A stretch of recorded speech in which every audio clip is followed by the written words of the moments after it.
Yeah, I mean, listen, at the end of the day, TSN, I think they made a deal with Monday Night Football. They said we want to air Monday Night Football. But listen, their loss was our gain. And honestly, I can unequivocally say that WWE is by far the biggest property and the most successful property that the Score has. Absolutely. Now, I don't want to be dominating the conversation. I'll throw it to my co-host, Stevie J from Nebraska. I'm sure he's got a couple of questions. Stevie? Thanks, Peter. Hey, Arda, it's good to have you on the show tonight. And we have a question from chat. People want to know how you got hooked up with former referee Jimmy Korderas. So Jimmy was a WWE referee for, I think it was 23 or 24 years, and he has been through it all. Every single era he's done. He's refereed matches for Hulk Hogan and Bret Hart and Shawn Michaels and Stone Cold Steve Austin and John Cena. He's done it all. He parted ways with WWE in 2009, in January of 2009. It was personal reasons, just decided it was time to move on. And in that time, I was in my heyday of promoting events and doing ring announcing for independent events.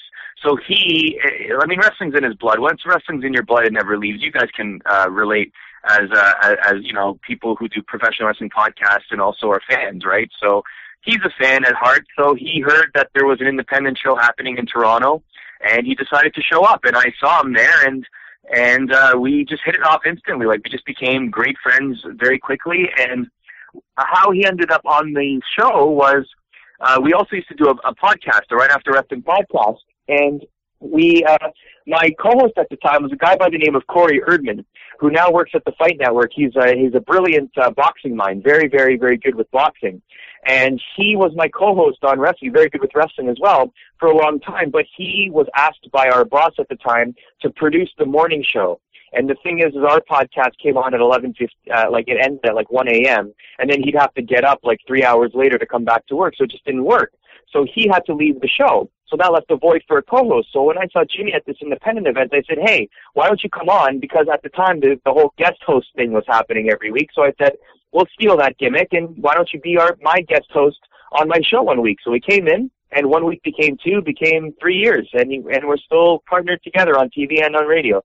Awesome, and it's a great combination. I think you guys do a fantastic job. And I also want to compliment you on something that I see on YouTube pretty regularly. You're doing interviews with WWE stars, and I want to know if that's a relationship that, due to the Score airing WWE Raw and other WWE programming, you're able to get those interviews, or if that's something you've entirely hustled all on your own. To be honest with you, it's entirely on my own. A lot of people feel like, hey, because you work for this WWE program, that it's easy for you to get WWE interviews. That couldn't be further from the truth. To be honest with you, I think WWE feels that because we already have the WWE audience, they don't need to put any effort into our show. So we don't necessarily get any preferential treatment from the public relations department just because we do a WWE program. I think they're way more interested in getting, doing things like Jimmy Kimmel or ESPN or stuff like that, because those are audiences that they wouldn't normally get.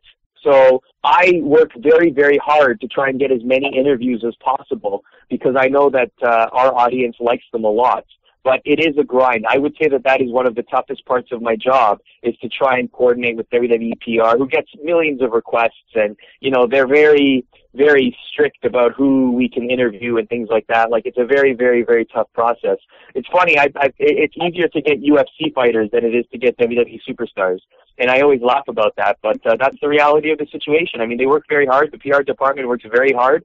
But at the end of the day, I think their priority, as it should be, because WWE is a business, is outlets that they wouldn't normally be able to reach, or non-professional wrestling outlets. So a lot of people, a lot of podcasts feel like, hey, how come I can't do interviews with WWE superstars? Is because I don't think they're actively seeking out that genre. No, I can attest to that firsthand. It's very tough to get a WWE superstar unless they have left WWE and gone on to do other things. So it's props to you for hustling so hard to get them. And I have to say that you've done interviews with Bret the Hitman Hart, and I think Peter will agree with me that those interviews are tremendous. And I want to know, did you, what did you think when you got the chance to talk to the Hitman?